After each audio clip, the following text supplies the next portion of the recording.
बात ये हो रही है कि जी रिफॉर्म्स करनी चाहिए, बहस ज़रूर करनी चाहिए, मगर जो टाइमिंग है इस बिल को मंजूर करने की, जिन फुर्तियों के साथ इस बिल को मंजूर किया गया है, उस पर एक सवालिया निशान लग रहा है। आप तरीक़ाकार देख रहे हैं ठीक है या कोई इसके अंदर मैलिफाइड इंटेंशन नज़र आती है?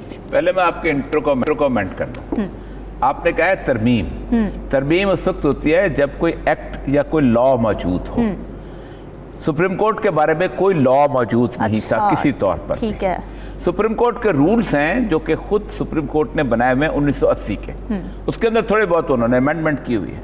ठीक है। पहली बात तो ये है कि ये आदलिया की बुनियादी तौर पर आज़ादी के ऊपर बहुत बड़ा हमला है। अच्छा। मैं आइन खोल के दो चीज़ें आपके सामने रखता हूँ और मुझे लगता यह है कि ये 2-1 दिन के अंदर सुप्रीम कोर्ट इसको खुद स्ट्राइक डाउन करके भेज देगी। आर्टिकल 191 ये कहता है subject to the constitution and law the Supreme Court may make rules regarding the practice and procedure of the court। कौन बनाएगी? Supreme court. मकन्ना ये नहीं बनाएगी, अपना क्या कहते हैं जिसको कहते हैं आप अदलिया, जो अपना पार्लियामेंट नहीं बनाएगी। ये सुप्रीम कोर्ट को कह दिया गया है subject to the constitution and law. अच्छा। उसके बाद एक शेड्यूल 4 है हमारे इसका, वो है उसके बारे में कहा जाता है कि आपकी जो लेजिस्लेटिव लिस्ट कौन सी है। पहले 2 लेजिस्लेटिव लिस्ट होती थी, एक कंकरेंट होती थी और एक आपको 3 होती थी। एक कंकरेंट होती थी, एक फेडरल होती थी और तीसरी होती थी प्रोविंशियल लिस्ट। अच्छा। अब वो कंकरेंट लिस्ट जो है 18th अमेंडमेंट के बाद उन्होंने खत्म कर दी है।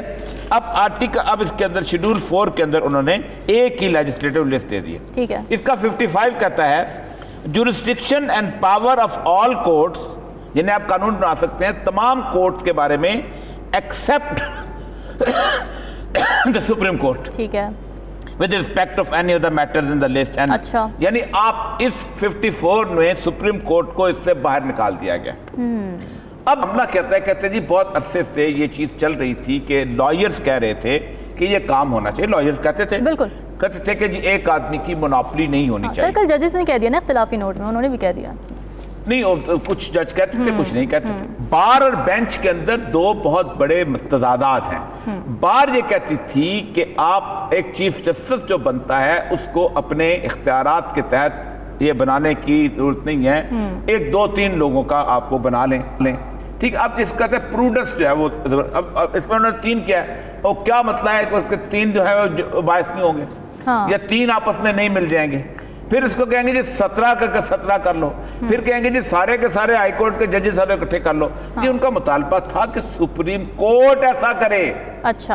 असेंबली नहीं। अच्छा, ठीक है। आइन असेंबली को इख्तियार नहीं देता कि वो सुप्रीम कोर्ट की inherent jurisdiction of making rules के अंदर अमेंडमेंट करे। अमेंडमेंट वहां होते हैं जहां रूल्स में लॉ मौजूद हो। आपका लॉ मौजूद नहीं था। रूल्स था 1980 का। रूल किसने बनाया था? सुप्रीम कोर्ट ने। सही। रूल का अमेंडमेंट कौन कर सकता है? सुप्रीम कोर्ट कर सकती है। ये आप एक लॉ बना सकते हैं। देखिए 3 स्टेजेस होते हैं। नंबर 1 होता है कॉन्स्टिट्यूशन। ठीक है। अम्ब्रेला गाइडलाइन प्रोवाइड करता है। उसके बाद बनता है लॉ एग्जिस्ट नहीं करता। अच्छा। क्योंकि लॉ इसलिए एग्जिस्ट नहीं करता कि 55 ये कहता है कि आप लॉ बना नहीं सकते हो, आपका इख्तियार नहीं है। आप हाई कोर्ट के बारे में बना सकते हो लेकिन सुप्रीम कोर्ट में क्यों नहीं बना सकते? उसकी एक बुनियादी वजह है। अच्छा, क्या? तमाम जितने भी अदालतें हैं वो रूल कोर्ट ऑफ लॉ हैं। ठीक है। यानी जो आइन लॉ में लिखा हुआ है उसके मुताबिक जो है वो उन्होंने फैसला करना है। सुप्रीम कोर्ट ऑफ जस्टिस है। 187 कहता है कि अगर लॉ मौजूद नहीं है और जस्टिस आपको देना पड़ जाए तो सुप्रीम कोर्ट ऑफ जस्टिस के तौर पे अल्टीमेट जस्टिस का लफ्ज इस्तेमाल हुआ है। अच्छा। जब अल्टीमेट जस्टिस हो जाए तो ऐसी अदालत को कानून के मतहत नहीं किया जा सकता। वो खुद अपने रूल्स बनाए तो बनाए। ये अच्छा, इसकी जरूरत है। बिल्कुल है। दुरुस्त बदनीति की बात बिल्कुल ठीक है, वो अपनी जगह। मैं सिर्फ श्योरली आपसे बात कर रहा हूँ। असल मसला पता है क्या है? असल मसला यह है कि इस इशू को इतना बड़ा इसलिए बना दिया गया है कि सुओमोटो का फैसला चीफ जस्टिस नहीं करता। वो इस बात का फैसला करता है कि कौन सा इशू सुओमोटो में लिया जा सकता है और कौन सा नहीं लिया जा। इसके ऊपर आपकी बात बिल्कुल ठीक है कि पूरे बेंच को फैसला करना चाहिए। हाँ। सुप्रीम कोर्ट को करना चाहिए। हाँ। करना चाहिए।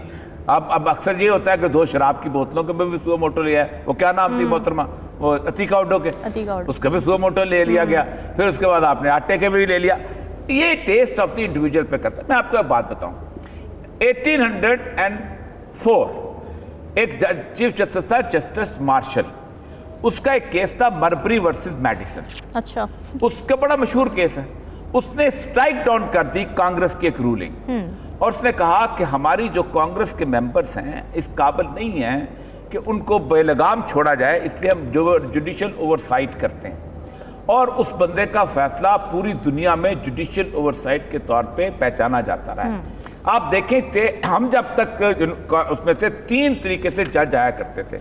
नंबर 1 होता था वो सेशन जज जो कि आहिस्ता आहिस्ता तरक्की करते करते ऊपर आ जाते थे।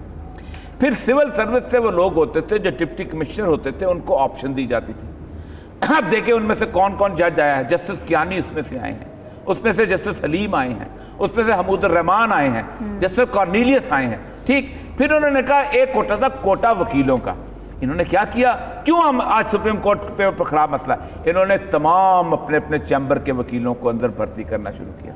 वो वकील को जज आया उसने भर्ती कर दिया, नून लीग आई उसने कर दी, पीपल पार्टी आई उसने। वरना दुनिया में जब भी कोई मसला होता है, एल गौर का इलेक्शन भी हो और उसका बुश का, सुप्रीम कोर्ट का फैसला फाइनल हो जाता है। हम अब तक लड़ रहे हैं।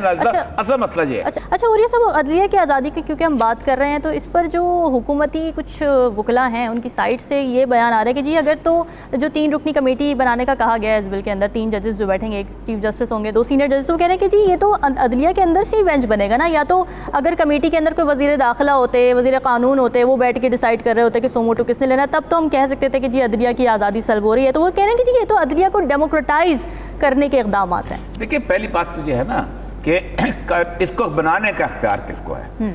आइन कहता है कि सुप्रीम कोर्ट सिर्फ खुद बना सकती है अपने रूल्स, सही, और कोई अपने रूल्स नहीं बना सकता, सुप्रीम कोर्ट बनाती है। अब देखिए हम 3 तरह की लेजिस्लेशन में बताया ना, सबऑर्डिनेट लेजिस्लेशन होती है, एक रूल्स होते हैं। सही, रूल्स बनाते हैं महकमे, दुनिया पूरी में, पाकिस्तान में भी रूल्स महकमे बनाते हैं, कोई पार्लियामेंट नहीं बनाती।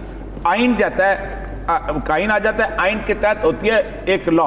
1973 की जो सिविल सर्विस का लॉ है उसके तहत रूल्स जो है हर महकमे ने अपने बनाए हैं। सिविल सर्विस ने, DMG ने अपने बनाए हैं, फॉरेन सर्विस ने अपने बनाए हैं। ये रूल्स पार्लियामेंट तक नहीं जाते, इसलिए कि फिर आप उसकी फंक्शन को इनहेरिट करते।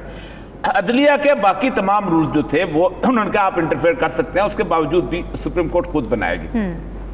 आपको 73 के कॉन्स्टिट्यूशन को पास हुए कितने साल हो गए? 50 साल हो गए हैं ना जी। आपको 50 साल बाद होश आ रहा है कि पार्लियामेंट इसके अंदर इंटरफेयर करेगी। आपने इस 50 साल के अरसे के अंदर